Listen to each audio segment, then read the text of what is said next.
kembali di Apa Kabar Indonesia Malam. Mungkin ini pertama saya ke Mas Henry dulu untuk dikomentari satu persatu dari 3 narasumber saya. Karena publik sih percaya, nggak mungkinlah relawan itu hadir dengan kantong sendiri. Bikin sebuah relawan itu pasti dananya besar. Kalaupun ada, ini ada tujuannya. Mungkin yang pertama untuk Pak Prabowo sendiri. Kalau dikatakan oke, bukan dari Pak Prabowo. Tapi dengan munculnya relawan Pak Prabowo ini sebenarnya baik tidak sih untuk Pak Prabowo sendiri? Atau jangan-jangan ini menjadi bumerang? Karena namanya ini muncul masih jauh pilpresnya, bagaimana? Gini, sekarang itu fenomenanya yang menarik ada relawan, ada ngarepwan. Apa itu? Relawan ini yang benar-benar relawan lah, kerja pakai hati. Pokoknya saya lillahi ta'ala berjuang demi capres gitu. Nah ada yang ngarepwan nih, bikin organisasi relawan, ngarep-ngarep kali aja ada yang bantuin gitu. Ya macam-macam lah ya, bantuannya nggak cuma dana kan, bantuan doa juga boleh. Nah, kenapa saya katakan demikian? Karena konsep relawan ini kan sukses nih, mengantarkan Pak Jokowi menjadi gubernur Jakarta di 2012 waktu itu, kemudian diteruskan ke 2014. Makanya Pak Jokowi pun concern dengan keberadaan relawan ini. Sampai hari ini nggak ada statement relawan saya bubarkan, nggak ada. Kalau untuk Pak Prabowo perlu nggak sih mungkin buat officialnya relawan Pak Prabowo dari sekarang? Ya boleh-boleh aja, karena kan Pak Jokowi juga terakhir bilang ke relawannya jangan kemana-mana dulu, tunggu instruksi atau arahan dari saya. Sehingga kalau misalnya ada yang mendirikan relawan Pak Prabowo, ini menguntungkan nggak buat Prabowo? Ya menguntungkan lah. Minimal kan namanya kesebut-sebut terus, dilihat di masyarakat, oh ada tuh yang masih dukung, gitu kan? Mungkin, gitu. Iya, saya ke Mas Daniel nasaran dari Mas Henry, daripada tidak officialin relawannya, bentuk saja sendiri kemudian kerja dari sekarang ini, bagaimana? Apakah sudah dipikirkan? Ya, dukungan dari publik ya silahkan saja, tapi kan Pak Prabowo memiliki motor formal beliau yaitu Partai Gerindra. Jadi kalau kemudian ada yang buat relawan, saya pikir tidak ada yang bisa menghalangi, itu sebagai bentuk dari partisipasi politik dari publik ya, kami persilahkan saja. Yang jelas dalam hal ini Pak Prabowo seperti tadi saya sampaikan sampai dengan detik ini belum memberikan jawaban apapun terkait dengan apakah beliau akan maju atau tidak.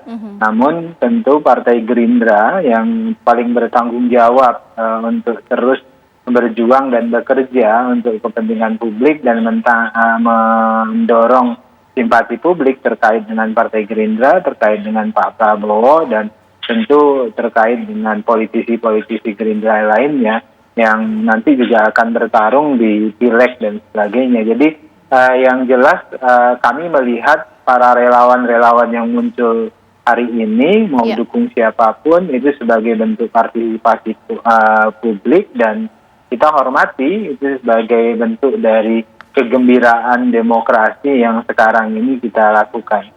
Oke, mungkin saya sekarang balik lagi ke Mas Henry. Kalau untuk PDIP bagaimana? Karena ini dua asosiasi dari relawan ini, apakah baik untuk internal? Karena jadi bikin seseorang jadi terpinggirkan ya di partai relawan Ganjar ini. Bagaimana? Ada celeng versus banteng gitu kan waktu itu.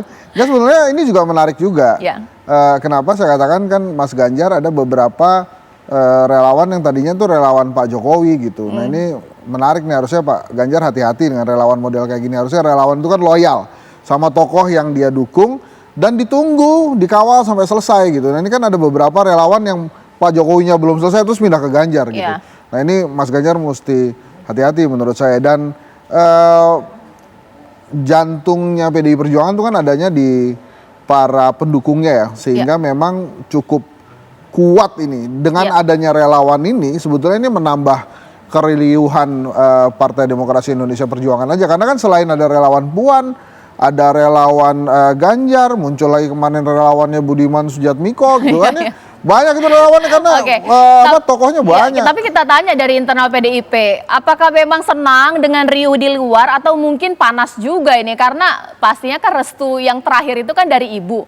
Tapi sempat ada statement dari relawan di Jatim ini, fix PDIP ini calonin Pak Ganjar. Wah ini bagaimana Mas Andreas? Ya, PDI Perjuangan artinya tadi seperti yang tadi Mas Hendy sampaikan itu kan, fenomena relawan ini kan berawal dari tahun ketika pilkada DKI, Pilpres 2014, kemudian 2019, Jadi kami sudah sangat berpengalaman lah untuk mengelola bagaimana ya memenangkan proses pemilihan langsung ini, baik pilkada maupun pilpres dengan keberadaan relawan ini gitu. Dan kita harus lihat bahwa relawan itu adalah political behavior, perilaku politik yang muncul di masyarakat yang di dalam konteks pemilihan langsung sekarang ini gitu.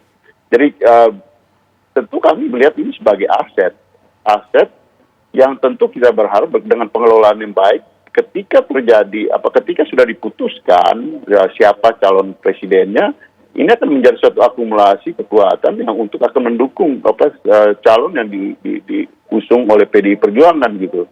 Sehingga fenomena relawan ini ya kita lihat sebagai sesuatu yang tumbuh dan alamiah, terlepas dari bahwa ada yang membiayai, itu hal-hal yang saya kira tidak perlu menjadi persoalan gitu. Karena toh ya pada akhirnya itu terseleksi secara alamiah gitu di dalam proses menuju pada pemilihan ketika hari H gitu. Dalam arti bahwa perjalanan ini kan masih panjang. Seperti yang tadi di awal Caca katakan bahwa perjalanan masih panjang. Di partai kami masih full konsentrasi pada bagaimana mendukung pemerintahan Pak Jokowi ini gitu. Karena legasi pemerintahan itu penting gitu, dari Pak Jokowi tentunya. Dan kita semua juga tahu bahwa keputusan di PDI Perjuangan itu kan adalah hak prerogatif, hak penuh dari ketua umum yang diatur di dalam ADART, di dalam Kongres Partai sudah diputuskan seperti, sehingga partai bekerja dengan tenang biasa bahwa apa yang terjadi di lapangan dengan relawan itu adalah kekayaan demokrasi kita, itu adalah ya kalau itu berkaitan dengan kader-kader PDI Perjuangan yang diusung, itu adalah aset daripada partai juga gitu di dalam proses menuju Pilpres 2024 nanti. Baik.